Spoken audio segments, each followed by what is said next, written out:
मुवत्ता इमाम मालिक बिन अनस अल मदनी रहमहुल्लाह ताला, विलादत 93 हिजरी, वफात 179 हिजरी, वक़ूतुस्सला।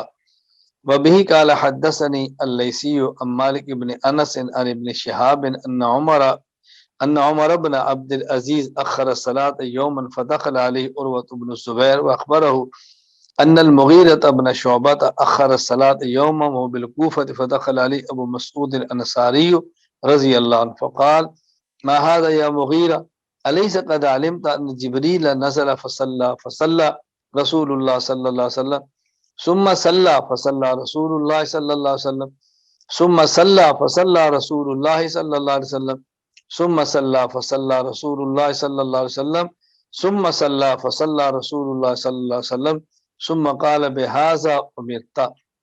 हज़रत उमर बिन अब्दुल अजीज रहमतुल्लाह ने एक बार नमाज को मुअख्खर करके पढ़ा तो मारूफ ताबी उर्वा बिन ज़ुबैर रहमतुल्लाह के पास तशरीफ लाए और उनके फरमाया कि एक दिन कूफा में हज़रत मुगीरा बिन शुबा ने नमाज को मुअख्खर करके पढ़ा तो हज़रत अबू मसूद रज़ी अल्लाह अन्हु तशरीफ लाए।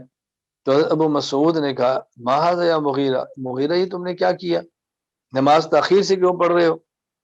अलैसा क़द अलिमता, क्या तुम्हें मालूम नहीं है कि जिब्राइल अमीन ने रसूल अकरम सल्लल्लाहु अलैहि वसल्लम को नमाज का अव्वल वक्त भी बताया और आखिरी वक्त भी बताया।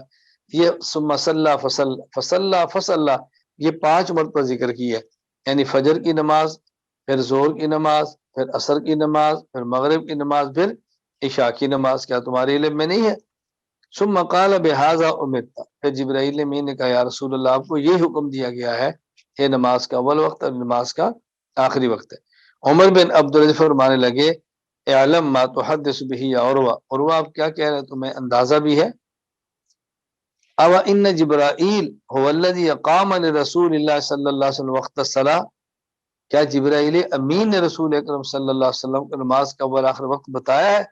और वह फरमाने कि कज़ालिक काना बशीर बिन अबी मसूद अंसारी युहद्दिसु अन नबी, फरमाया बिल्कुल इसी तरह हद बशीर ने अपने वालिद अबू मसूद अंसारी रजी अल्लाह तआला अन्हु से बयान फरमाया, यानी रसूल अकरम सल्लल्लाहु अलैहि वसल्लम को अव्वल वक्त और आखिर में जिब्राईल अमीन ने बताया। जो बात मैं कह रहा हूँ यही बात अबू मसूद रजी अल्लाह तआला अन्हु फरमाते थे।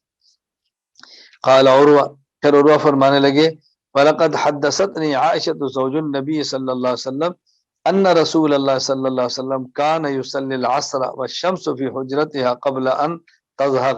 हजरत उम्मुल मोमिनीन अम्मी आयशा रज़ी अल्लाह ताला अन्हा ने बयान फरमाया कि रसूलुल्लाह सल्लल्लाहु अलैहि वसल्लम ने असर की नमाज ऐसे वक्त असर की नमाज पढ़ा करते थे जबकि सूरज की रोशनी अभी उनके हुजरे में होती थी और अभी ऊपर नहीं चढ़ी होती थी। हजरत इमाम मालिक रहमतुल्लाह अलैह यहाँ बता रहे हैं कि बज़ाहिर असर की नमाज जल्दी पढ़नी चाहिए। जब अम्मी आयशा रजी अल्लाह ताला फरमाती है कि रसूल वसल्लम असर की नमाज ऐसे वक्त में पढ़ते कि सूरज की रोशनी अच्छी खासी उनके घर में होती, यानी जल्दी पढ़ते। हालांकि ये इमाम मालिक का इज्तिहाद है और हम इमाम मालिक की कदर करते हैं, मोहब्बत करते हैं, अकीदत करते हैं, एहतराम करते हैं, लेकिन इज्तिहाद में हम हजरत इमाम अबू हनीफा रहमतुल्लाह के मज़हब और इज्तिहाद पर चलते हैं और उनके इज्तिहाद को तरजीह देते हैं। नमाजों के औकात क्या है आगे आ रहा है, होता है इमाम मोहम्मद की हदीस में आपकी खिदमत में पेश करूंगा। यहाँ इस हदीस का मतलब समझ लें, हजरत उम्मुल मोमिनीन अम्मी आयशा रजी अल्लाह ताला अन्हा के घर का दरवाजा मगरिब की जानिब था जिधर सूरज गुरूब होता है, और आपकी दीवारें आज की तरह नहीं, दीवारें कदरे नीचे थी। तो ज़ाहिर है जब सूरज जिस तरह गुरूब होता है उस तरफ दरवाजा हो और दीवार थोड़ी नीची हो तो बिल्कुल सूरज गुरूब होने से पहले भी घर के अंदर धूप मौजूद होगी और अच्छा खासी रोशनी नजर आएगी। तो इससे ये साबित नहीं किया जा सकता कि असर की नमाज जल्दी पढ़ते थे, बल्कि असर की नमाज ताखीर से पढ़ना ही मुस्तहब है। हाँ, इतनी ताखीर ना हो कि सूरज बिल्कुल पीला पड़ जाए, जर्द पड़ जाए, इतनी भी ना हो। खैर ये इमाम मालिक का इज्तिहाद है और हम इज्तिहादात में अपने इमाम की राय पर अमल करते हैं और दीगर मुहद्दिसीन और मुज्तहिदीन की राय का एहतराम भी करते हैं।